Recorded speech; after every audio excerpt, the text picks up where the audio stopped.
L'Église catholique fait mémoire de Saint Aubert et de bienheureuse Inès Takeya. Saint Aubert. Aubert était évêque d'Avranches, Manche, il sera le fondateur du Mont Saint-Michel.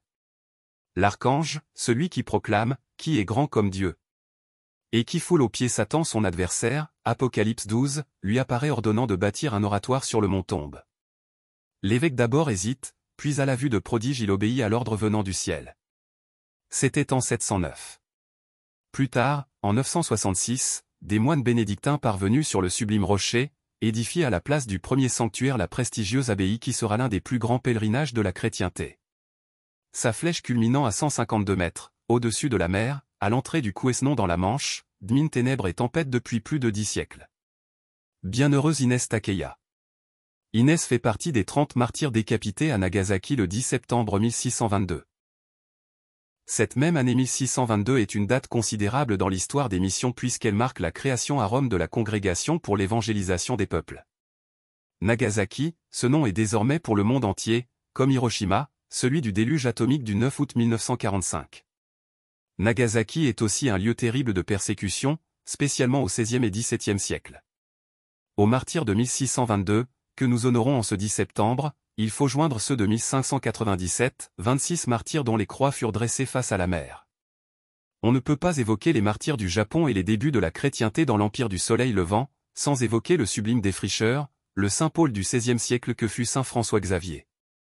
Pour porter l'Évangile vers l'Inde, Ceylan, le Japon et au seuil de la Chine, ce géant de l'apostolat parcourut, par mer et par terre, des dizaines de milliers de kilomètres, dans les conditions les plus effroyables. Dans cette foule de témoins du Christ au Japon, on trouve donc la bienheureuse Inès dont le calendrier mentionne le nom aujourd'hui. Nous savons que cette chrétienne intrépide était veuve et qu'elle avait 45 ans. Elle fut condamnée à mort pour avoir caché et protégé des missionnaires chrétiens. On peut rapprocher deux noms, celui de Inès et celui d'Agnès, la glorieuse jeune martyre de Rome au début du IVe siècle. Inès et Agnès sont deux prénoms d'origine latine, qui signifient agneau, Agnus. Saint Aubert et de bienheureuse Inès Takeya, près pour nous. Évangile. Heureux, vous les pauvres.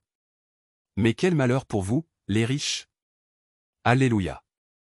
Alléluia. Réjouissez-vous, soyez dans l'allégresse. Car votre récompense est grande dans les cieux. Alléluia. Évangile de Jésus-Christ selon saint Luc. En ce temps-là, Jésus, levant les yeux sur ses disciples, déclara : Heureux, vous les pauvres.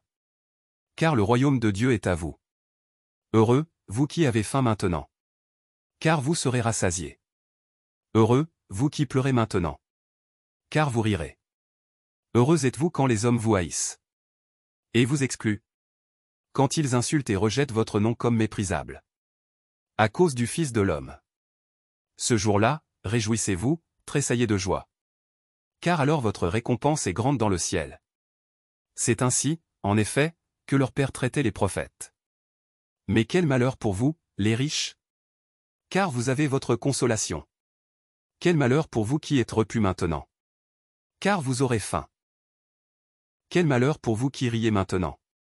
Car vous serez dans le deuil et vous pleurez. Quel malheur pour vous! Lorsque tous les hommes disent du bien de vous. C'est ainsi, en effet, que leur père traitait les faux prophètes. Acclamons la parole de Dieu.